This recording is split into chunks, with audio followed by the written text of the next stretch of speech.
Nous avons réuni énormément d'expériences, de contacts, d'éléments, et tout ça, eh bien, un beau jour, il a fallu que ça devienne un livre, parce que ça représentait une masse si importante qu'il fallait l'organiser et puis la présenter d'une manière qui soit accessible au public. C'est pour ça que nous avons créé ce guide. En fait, quelles sont les principales demandes? Je pense que dans l'ensemble, les gens se disent que le niveau à l'école est insuffisant. Je pense que ça, c'est l'argument qui revient le plus souvent. Certains pensent également que l'école privée est trop chère et donc s'orientent plutôt vers une solution d'école à la maison.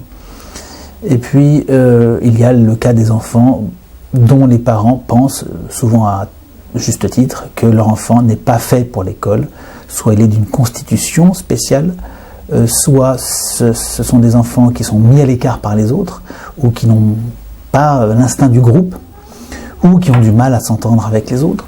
Beaucoup de parents estiment aussi que leur enfant mérite un peu mieux que le cadre de l'école, qui est considéré comme trop rigide, ne correspondant pas au nouveau mode d'éducation, moins formel.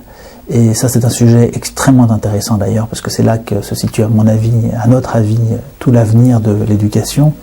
On va aller de plus en plus vers une éducation qui rencontrera vraiment l'enfant et ses aspirations profondes. Mais il ne faudra, je pense, jamais oublier de lui donner quand même un fond, ce qu'on appelle le socle commun, de façon à pouvoir quand même évoluer dans une société en ayant des points communs avec les autres enfants.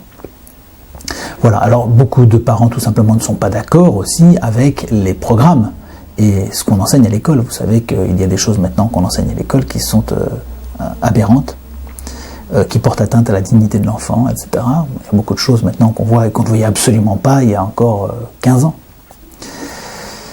Il y a des parents qui redoutent que les enfants soient en contact avec des enfants qui soient de mauvaise influence ou qui les maltraitent, parce qu'il y a des problèmes de violence et autres à l'école. Et puis, il y a des parents qui veulent que l'enfant s'épanouisse tout à fait différemment, que leur enfant sorte un peu du lot commun et reçoive une éducation, si ce n'est exceptionnelle, en tout cas de bonne qualité, voire normale, puisque ce n'est plus toujours le cas à l'école. Les enfants n'ont plus toujours une éducation qu'on considérait comme normale il n'y a pas encore si longtemps. On a l'impression parfois à l'école d'être vraiment dans un monde complètement différent de ce qu'on a connu il y a vraiment très peu de temps. Et puis, il y a beaucoup de parents qui souhaitent aussi que leur mode de vie unisse davantage la famille et pensent donc aussi à l'école à la maison. Et puis, tout simplement, la plus grande partie des gens, je crois, ce qui ferait le point commun entre tous ces parents, c'est qu'ils veulent que leur enfant soit heureux. Alors, nous avons travaillé sur tous ces points et nous avons amené dans ce livre tout ce dont on a besoin pour faire l'école à la maison.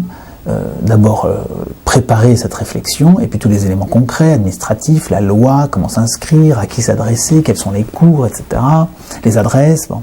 Donc on a fait un livre qui est en direct, qui est en ligne sur internet. Quand on le télécharge, on peut cliquer directement, donc on est renvoyé automatiquement vers les bons liens sur internet. Et puis, bref, tous les éléments, enfin c'est une somme, vous verrez, ça fait quand même plus de 300 pages.